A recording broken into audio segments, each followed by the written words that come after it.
Emergency روم میں بروقت طبی امداد مل جانے پر وہ ہوش میں آ گئی تھی۔ وہ حیرت سے کبھی خود کو اور کبھی ایمرجنسی روم کو دیکھ رہی تھی۔ راہیل بڑی دیر سے لڑکی کو دیکھ رہا تھا۔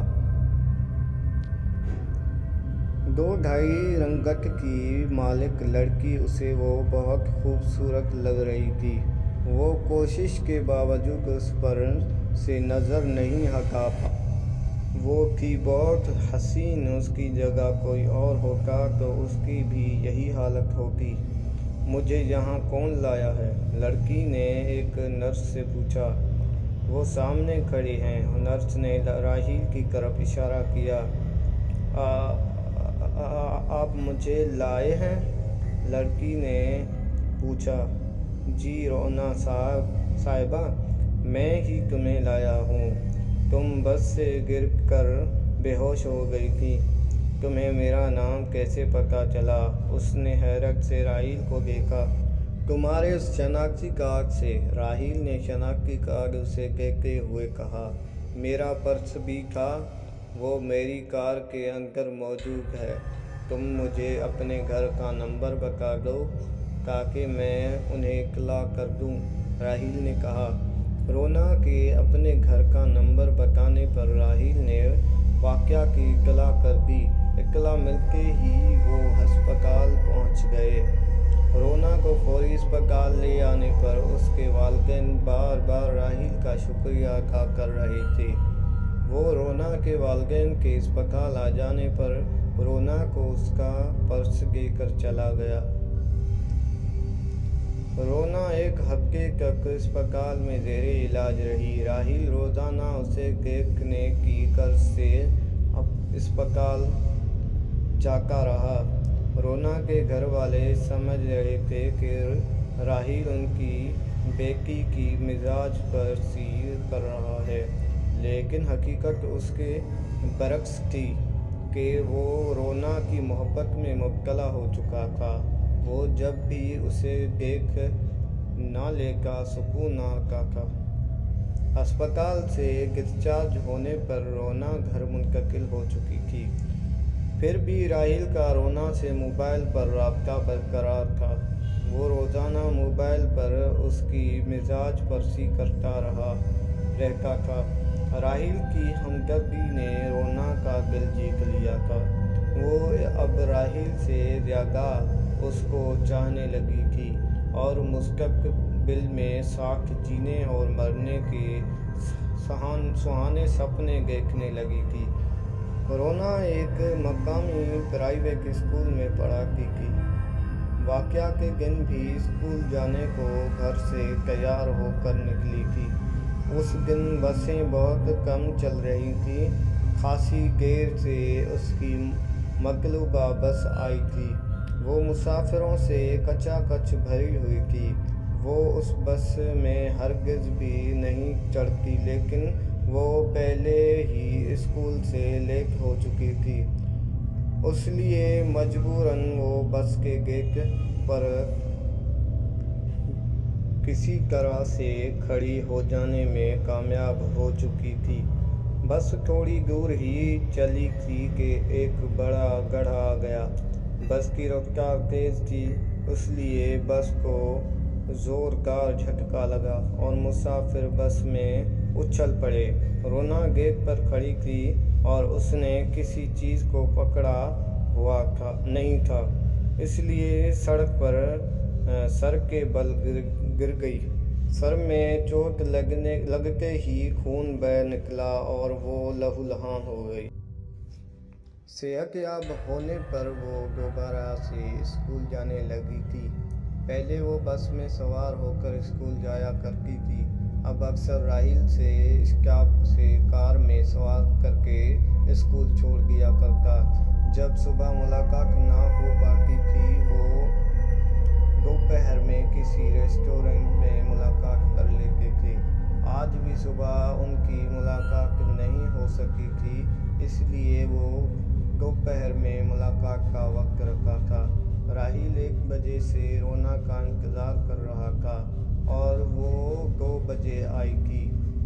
تھوڑی دیر ہو گئی، وہ دراصل آج اسکول میں بچوں کو تقریری مقابلے کی تیاری کرانا تھی، اس وجہ سے میں نے وجہ پوچھی ہے۔ نہیں، بس چھوڑ دو، کام کی بات کرو۔ راہیل نے اس کی طرف مسکراتے ہوئے دیکھا۔ راہیل، ہم کب تک یوں چھپ چھپ کر ملتے رہیں گے؟ تم اپنے والدین سے شادی کے لیے بات کیوں نہیں کر لیتے تاکہ ہم ایک ہو جائیں؟ رونا نے کہا۔ ایک ہونا کون سا مشکل کام ہے، ہم ابھی ایک ہو جاتے ہیں، راہیل نے معنی ہنسی کے ساتھ کہا۔ میری بات کو ہنسی میں نہ ٹالو، سنجیدگی سے اس مسئلے کا حل نکالو، رونا نے کہا۔ میری جان، میں بہت سنجیدہ ہوں، مگر امی اور ابو کو کون سمجھائے؟ وہ میری شادی کے بارے میں سنجیدہ ہی نہیں ہیں۔ وہ کیوں؟ اس کا خیال ہے ابھی میری شادی کی عمر نہیں ہے، کھیل کودنے کی دن ہے۔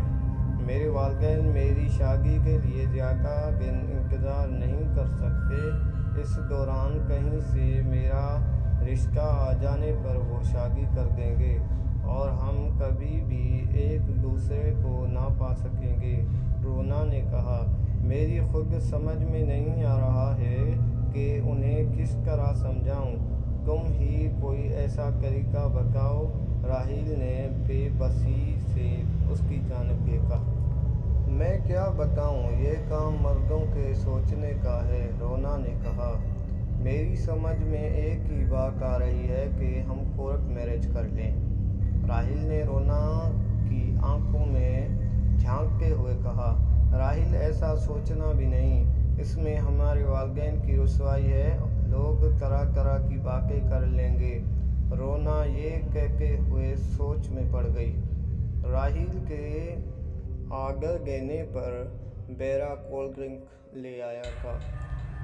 کس سوچ میں پڑ گئیں؟ کولڈ ڈرنک پیو، اس مسئلے کا بھی حل سوچ ہی لیں گے، راہیل نے ہنستے ہوئے کہا۔ رونا نے خاموشی سے کولڈ ڈرنک پینا شروع کر دی تھی، وہ گہری سوچوں میں غرق تھی۔ اس کے والدین رونا کی شادی کر کے اس فرض سے جلد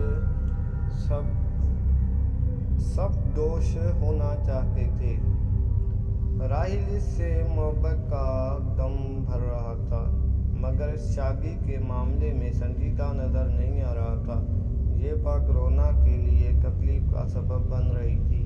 کہیں سے بھی اچھا رشتہ آنے پر اس کی شادی فوری ہو سکتی تھی۔ رات میں راہیل جب دوستوں کی محفل میں بیٹھا، وہ بہت خاموش تھا۔ اس کی خاموشی دیکھ کر سب دوست ہی حیران تھے۔ کیا بات ہے راہیل، بڑے خاموش ہو؟ شکیل نے اس کی وسکی کا گلاس اٹھاتے ہوئے کہا۔ دوستوں، بات ہی ایسی ہے، تمہارے دوست نے خوبصورت چڑیا پھانسی تھی، وہ اب ہاتھوں سے نکلتی جا رہی ہے۔ کس طرح؟ راہیل نے کہنا چاہا۔ پہلی بار سن رہے ہیں کہ راہیل نے کسی خوبصورت چڑیا کو پھانسا ہے اور وہ ہاتھوں سے نکلی جا رہی ہے۔ ایاز نے حیرت سے اسے دیکھا۔ کہیں خوبصورت چڑیا کا نام رونا تو نہیں؟ ندیم نے معنی خیز مسکراہٹ چہرے پر لاتے ہوئے کہا۔ ہاں، میں رونا کے بارے میں ہی سوچ رہا ہوں، اسے پھانسنے کے لیے میں نے بہت محنت کی ہے، مگر ایسا لگتا ہے کہ وہ ہاتھوں سے نکل جائے گی، راہیل نے کہا۔ راہیل، تم اس بھنورے کی طرح ہو جو ہر گلی کا رس چوس لینے کی صلاحیت رکھتے ہو، پھر تم ایسی مایوسی کی بات کر رہے ہو، صلاح الدین نے گلاس میں جام اگ لیتے ہوئے کہا۔ تم درست کہتے ہو، میری دولت کی چمک دمک دیکھ کر اچھی سے اچھی لڑکی بھی بہک جاتی ہے، لیکن رونا ان لڑکیوں سے مختلف ہے، وہ مجھے اپنے نزدیک ہی نہیں آنے دیتی، وہ تمہیں نزدیک نہیں آنے دیتی تو تم اس کے نزدیک چلے جاؤ، تمہارا کام بن جائے گا۔ ایاز نے آنکھ مارتے ہوئے کہا، وہ بہت ہی محتاط لڑکی ہے، ریسٹورنٹ کے علاوہ کہیں نہیں جاتی۔ کار میں بھی کچھ کھانے کو دوں تو بہانے سے بعد میں کھانے کا کہہ کر وہ چیز پرس میں رکھ لیتی ہے۔ راہیل نے بتایا، تم شکاری ہو، کوئی نیا جال لے آؤ۔ وہ خود بخود جال میں پھنس کر رہ جائے گی۔ اس موقع پر ہم دوستوں کو مت بھولنا، ندیم نے کہا۔ نہیں بھولوں گا، تم مجھے کچھ بتاؤ کہ کس طرح اسے جال میں پھانسوں، راہیل نے کہا۔ ہمارا حصہ پکا ہے نا؟ ایاز نے پوچھا۔ ہاں بھائی پکا، پھر کان ادھر لاؤ، ندیم سرگوشی کے انداز میں راہیل سے مخاطب ہوا۔ ندیم نے راہیل کے کان میں کچھ کہا اور راہیل کے چہرے پر مسکراہٹ دوڑ گئی۔ زبردست، تم پکے شیطان ہو، کیا زوردار منصوبہ ہے۔ اس جال میں وہ زبردست طریقے سے پھنس کر رہ جائے گی، راہیل نے کہا۔ وہ پھڑپڑا بھی نہیں سکے گی، ایاز نے کہا۔ صبح جب رونا اسکول جانے کے لیے راہیل کی کار میں بیٹھی تو وہ بہت خوش دکھائی دے رہا تھا۔ کیا بات ہے، آج بڑے خوش دکھائی دے رہے ہو؟ رونا نے پوچھا۔ ہاں بات ہی ایسی ہے، میرا ایک دوست جمشید کے گھر والے اس کی مرضی کے خلاف شادی کرنا چاہتے تھے، پھر اچانک وہ اس کی مرضی کی جگہ شادی کرنے کو تیار ہو گئے، اس لیے میں خوش ہوں۔ کیا واقعی؟ ہاں بھائی، میں سچ کہہ رہا ہوں، راہیل نے کہا۔ تمہارے دوست نے ایسا کیا عمل کیا تھا جو گھر والے مان گئے؟ وہ بتا رہا تھا کہ اس نے کسی مزار پر جا کر دعا مانگی تھی جو قبول ہو گئی، راہیل نے بتایا۔ پھر تمہارا کیا ارادہ ہے؟ رونا نے پوچھا۔ کس بارے میں؟ راہیل نے چونکتے ہوئے پوچھا۔ جب تمہارے دوست کی دعا قبول ہو سکتی ہے تو تمہاری کیوں نہیں ہو سکتی؟ رونا نے کہا۔ کمال ہے، میرا ذہن اس طرف گیا ہی نہیں۔ جب میرے دوست کی دعا قبول ہو سکتی ہے تو پھر میری بھی ہو سکتی ہے۔ میں آج ہی اپنے دوست سے تفصیل معلوم کروں گا۔ تفصیل پوچھ کر کیا کرو گے؟ تم بھی کسی مزار پر جا کر دعا مانگو، رونا نے کہا۔ دعا میرے دوست کی قبول ہوئی ہے، مجھے اس سے پوچھنا پڑے گا کہ وہ کس مزار پر گیا تھا اور اس نے کیا دعا مانگی تھی جو فوراً قبول ہو گئی۔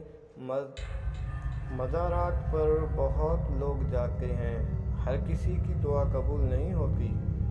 ہاں یہ بات بھی ہے، ہر کسی کی دعا قبول کہاں ہوتی ہے، رونا نے کہا۔ راہیل نے رونا کو اسکول آ جانے پر وہاں اتار کر آگے بڑھ گیا۔ وہ دل ہی دل میں خوش ہو رہا تھا کہ رونا اس کے جال میں خود بخود پھنستی جا رہی ہے۔ دوسرے دن ملاقات پر خود ہی رونا نے سوال کر ڈالا کہ اس نے اپنے دوست سے ملاقات کی یا نہیں۔ ہاں بھائی، مجھے یاد تھا، میری دوست سے ملاقات نہ ہو سکی مگر موبائل پر بات چیت ہو گئی تھی۔ اس نے بتایا تھا کہ وہ کنجر جھیل کے وسط میں واقع نوری جام کماچی کے مزار پر اپنی دوست کے ساتھ گیا تھا اور وہاں اس نے دعا مانگی تھی، کیونکہ اسے بھی کسی نے بتایا تھا کہ جس کی ساتھ شادی کرنی ہے اسے ساتھ لے جا کر دعا مانگنی ہے۔ کیا اکیلے جانے سے دعا قبول نہیں ہوگی؟ رونا نے پوچھا۔ میرے دوست کو جس نے یہ بات بتائی تھی اسے بھی کسی نے یہی بات بتائی تھی کہ ایسا کرنے سے اس کی دعا کی مراد پوری ہوئی تھی۔ پھر میرے دوست نے بھی ایسا کیا تھا اور اس کی مراد بھی پوری ہو گئی۔